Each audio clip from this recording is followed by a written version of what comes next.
Hi, Filter here. Um, with the announcement of the 13th Doctor being Jodie Whittaker, I find it fascinating that there's people who are in a sort of hate mode. Your childhood is not being ruined. Truly, it's not being ruined.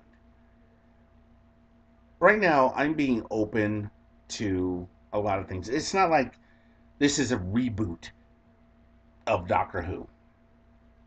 Okay, it's not like it's a reboot. It's not like how they're doing Star Trek Discovery, where it seems like everything is just totally doesn't make any sense.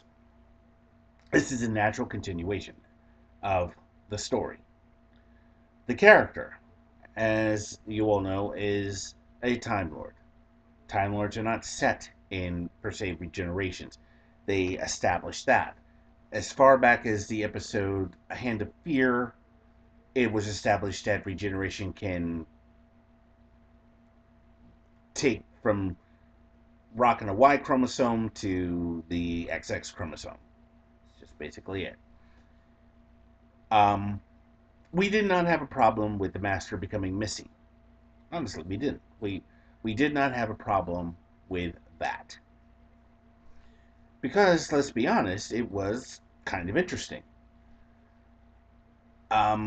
Again, as I talked about in a previous video, the concept of the Doctor becoming a woman has been floating around since the day Peter Davison said he was going to leave Doctor Who to move on to bigger and better things, and there was discussion back then.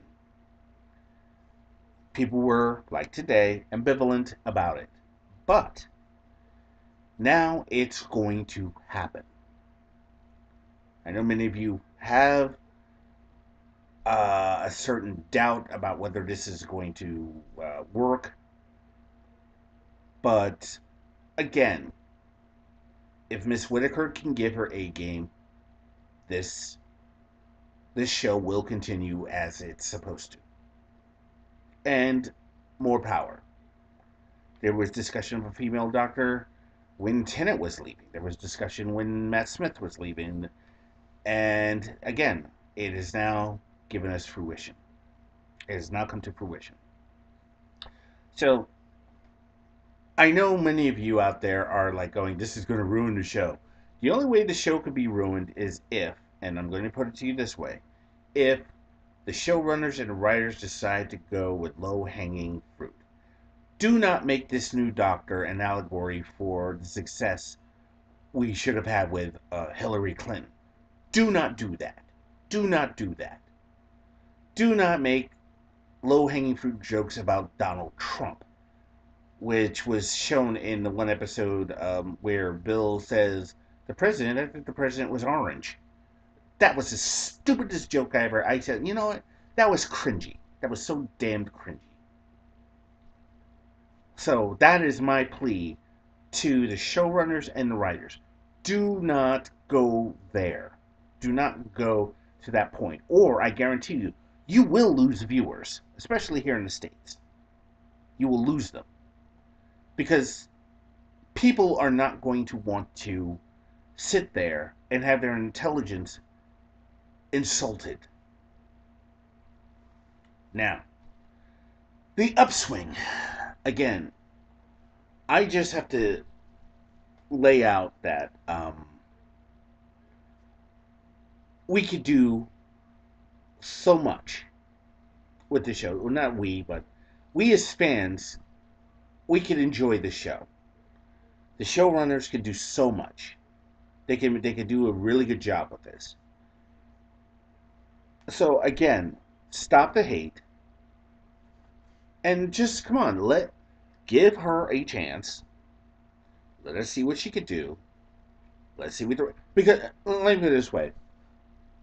Whenever, with the exception of Tom Baker, for me, because I remember seeing him in Ark in Space. That was the first episode I ever saw of the man. Then they switched to Robot, so I was very very used to him. Then when it came to Peter Davison, let's face facts, his first episode he was kind of whacked out, and by the second episode, he he was in his shoes. He was in the shoes. He was in the doctor's shoes. The same thing can go for Colin Baker. Again, after regeneration, he's whacked out, fills the role in. Sylvester McCoy, same thing. Um, Paul McGann, well, he did a good job for the movie. As for Christopher Eccleston, hey, I was shocked as anybody else that he was going to regenerate at the end of the season, so that threw me off. And again, with David Tennant, and by the second episode, you get used to him, you understand who he is. And then with Matt Smith was pretty much up and ready, and he was going for the gold, in the first episode. And the same thing also got well with Capaldi. I'll have to say it took maybe to the third episode before you get your feeling about who the guy was.